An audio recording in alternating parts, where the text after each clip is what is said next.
Welcome to today's 5-minute Bible study in the book of Hebrews. Today we begin to look at Hebrews chapter 9. Now in chapter 9, the author is going to talk about the tabernacle. The tabernacle of the Old Testament, that portable place of worship.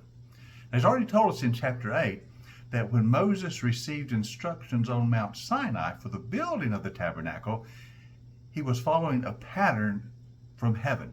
He was given a pattern to follow. That tells us essentially that the tabernacle is symbolic of heavenly reality. So now he's going to talk about how those symbols play out in the ministry of Jesus. In the new covenant, our great high priest Jesus establishes for us.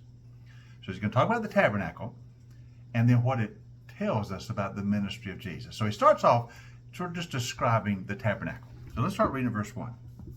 Now, the first covenant had regulations for worship and also had an earthly sanctuary. A tabernacle was set up. In the first room were the lampstand and the table with the consecrated bread. This was called the holy place. And behind the second curtain was a room called the most holy place, which had the golden altar of incense and the gold-covered ark of the covenant. Now this ark contained the gold jar of manna, Aaron's staff that had budded, and the stone tablets of the covenant. Above the ark were the cherubim of the glory, overshadowing the atonement cover. But we cannot discuss all these things in detail now. Very interesting. In just a few verses, he kind of summarizes quickly the furnishings of the original tabernacle. Now, remember the tabernacle, which was a tent of meeting, was in two rooms. The first room was called the holy place. It was holy, it was sacred space. It contained the table of the bread of the presence was there. It also contained the golden lampstand. And it also contained the small altar overlaid with gold, the altar of incense, on which the priest would offer incense representing the prayers of the people. Now the priest would regularly enter the holy place to perform their ministerial functions, their priestly functions. Burning the incense on the altar, keeping the bread of the presence on the table, keeping the candlelight burning at the appropriate times. That was the holy place. But then behind the holy place was that most sacred space, the most holy place, also called the Holy of Holies. And there was the Ark of the Covenant. The Ark of the Covenant.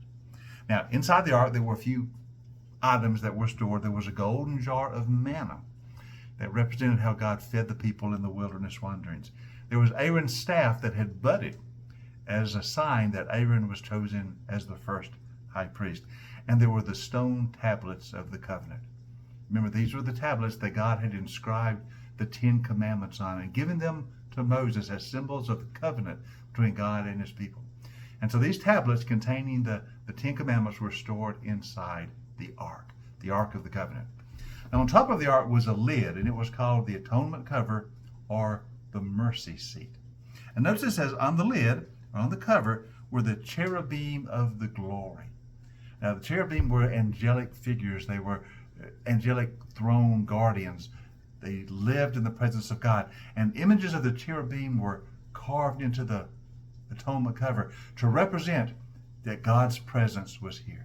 So it was felt that God's presence rested above the Ark of the Covenant. And it was the reminder that God was among his people. He was in covenant with him. Now all these things are symbolic of the ministry that Jesus will perform for us.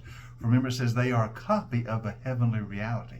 So when Jesus came, his ministry would be performed not in the tabernacle or the temple, but in the heavenly realities. But these symbols foretold that. Now tomorrow, we'll start looking specifically at how these symbolize the ministry of Jesus. So join us next time as we look in some detail at the symbols of the earthly tabernacle and how it foreshadowed or prophesied the ministry of Jesus for us. So join us next time for our 5-minute Bible study in the book of Hebrews.